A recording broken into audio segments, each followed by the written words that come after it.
여권 내부에서 용산이 미친 것 같다는 목소리가 나오고 있다고 합니다. 이 내용을 조선일보도 인용할 정도로 보수 내부 상황이 심상치 않은데요. 해당 내용 알아보기 전 구독과 좋아요 부탁드립니다. 지금 모든 여론조사 결과에서 민주당이 우세한 결과를 보이고 있습니다. 이러한 상황이 지속되자 여권 일각에서는 100석 이하로 떨어질 수 있다는 전망도 나오고 있습니다. 정말 심상치 않은데요. 전날 한국리서치 조사와 MBS 조사를 함락시킨 민주당이 마지막 관문인 갤럽까지 함락시켰습니다. 갤럽에서 윤석열 지지율은 하락하고 부정평가는 소폭 상승했습니다. 여기서 놀라운 건 정당 지지도인데 정당 지지도를 보면 민주당이 소폭 상승, 국민의힘이 하락세를 보이고 있는 것을 확인할 수 있었습니다. 그런데 여기서 갤럽이 숨긴 내용이 있는데 바로 조국신당의 지지율이 8%가 잡혔다는 것이죠.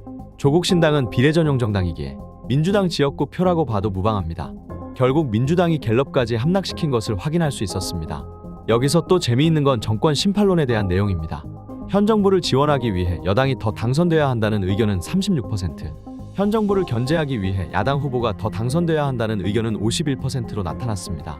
특히 중도층의 민심이 거의 더블 스코어로 정권 심판이 앞서고 있는 것으로 확인됐습니다.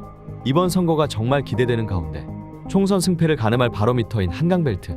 한강벨트는 2020년 21대 총선에서 용산을 제외한 10개 지역구 모두 민주당이 이겼지만 이후 2022년 20대 대선 당시 한강벨트에 속한 7개 자치구에서 윤석열의 득표율이 이재명에 비해 높았고 지방선거에서도 민주당이 쉽지 않은 결과를 맞이했었죠.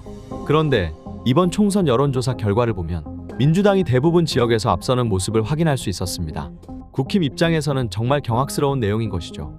현재 이 추세로만 가면 국민의힘은 감당하기 어려운 결과를 맞이할 것 같은데요. 그러면서 조수진 의원이 성범죄자 변호 논란으로 강북을 후보직을 사퇴했습니다. 그런데 오히려 국민의힘이 역풍을 맞고 있는 상황인데요. 네티즌들은 국힘 조수연, 김상욱을 언급하기 시작했고 이는 결국 중도층에게 또 다시 영향을 줄 것이 분명합니다. 계속해서 악재만 나오는 국힘입니다. 이어서 유시민 작가분께서 이번 총선에서 가장 중요한 것에 대해서 말씀해 주셨는데요. 해당 내용 함께 살펴보시죠. 이번 총선은 오로지 당선자의 숫자만 중요해요. 그러니까 친윤 의석이 100개가 되냐 안 되냐. 친윤 의석이 100개 밑으로 내려가면 일단 도자기 박물관에 들어온 코끼리한테 마취총을 쏘는 정도의 충격을 줄 거예요. 못 움직이게. 왜냐하면 지금 다 부시고 있기 때문에 일단 끌어내기 전에 못 움직이게 해야 되잖아요. 그러니까 조국 대표가 레임덕을 넘어서 데드덕 얘기를 하잖아요. 점잖게 표현한 거고 저 움직일 때마다 다 부시고 있기 때문에 일단 못 움직이게 해야 돼. 이게 200석이 넘으면 거부권 행사를 무력화시킬 수가 있어요. 대통령이 거부권한 거를 무슨 소리야? 국회가 딱 통과시킬 수 있어요. 그리고 뭐 특검법이든 국정조사든 뭐 탄핵 발의든 다 할 수 있잖아요. 그래서 약간 겁을 먹을 수도 있어요. 실제로 겁은 먹을까요? 그렇게 되면? 근데 뭔지 모르겠지만 무서워 이런 거요. 뭔지 알기는 어려워. 그렇지만 무서움을 느낄 수 있겠죠.